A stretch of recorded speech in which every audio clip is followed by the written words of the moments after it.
Ever walk into a minimalist room and felt nothing? Not calm, not inspired, just blank.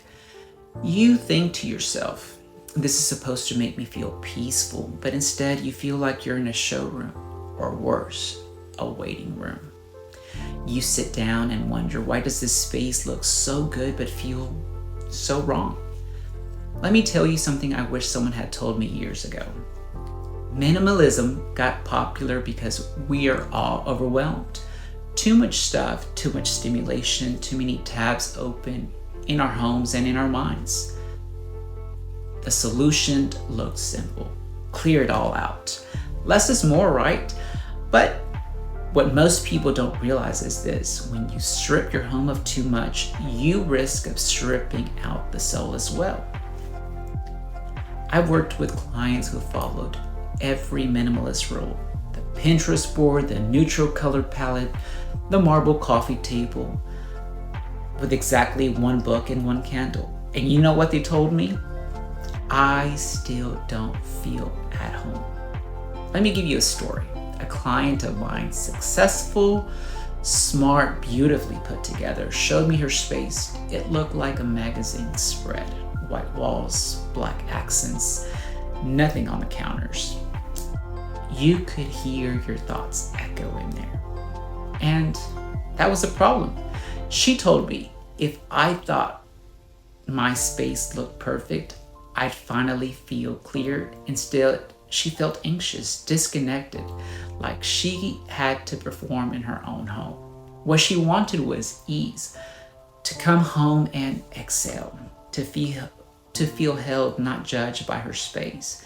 So we reworked it, not by adding clutter, but by adding meaning. We brought in her grandmother's pottery. We swapped her sleek rug with one with real texture. We added layers of lighting, a scent she loved, a chair she can relax.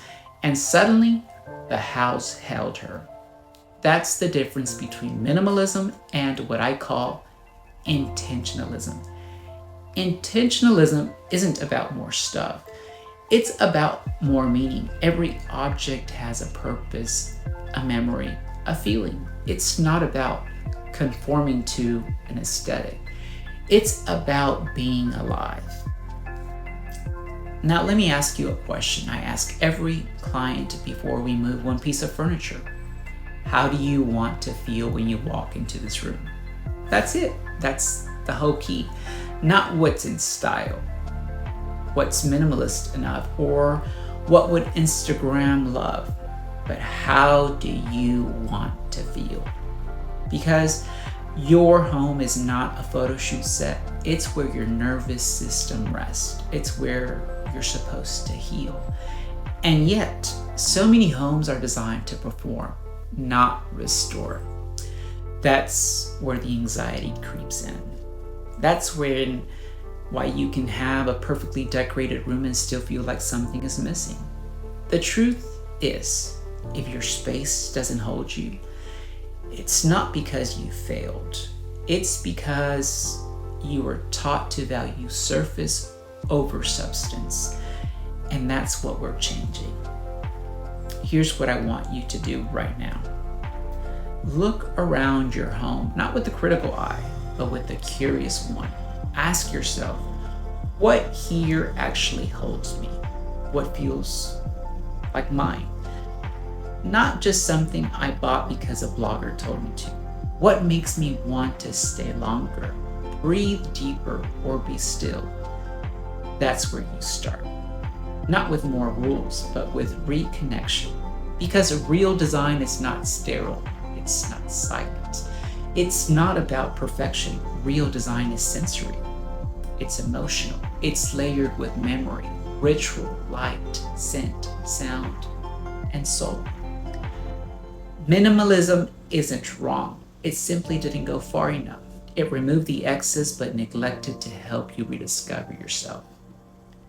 If you've been trying to love your minimalist home and still doesn't feel right, you're not the problem. But your space might be. It might be missing the one thing that matters the most, you. If you're ready to create a space that doesn't just impress people, rather it supports you, that's what I do, and I'd love to help.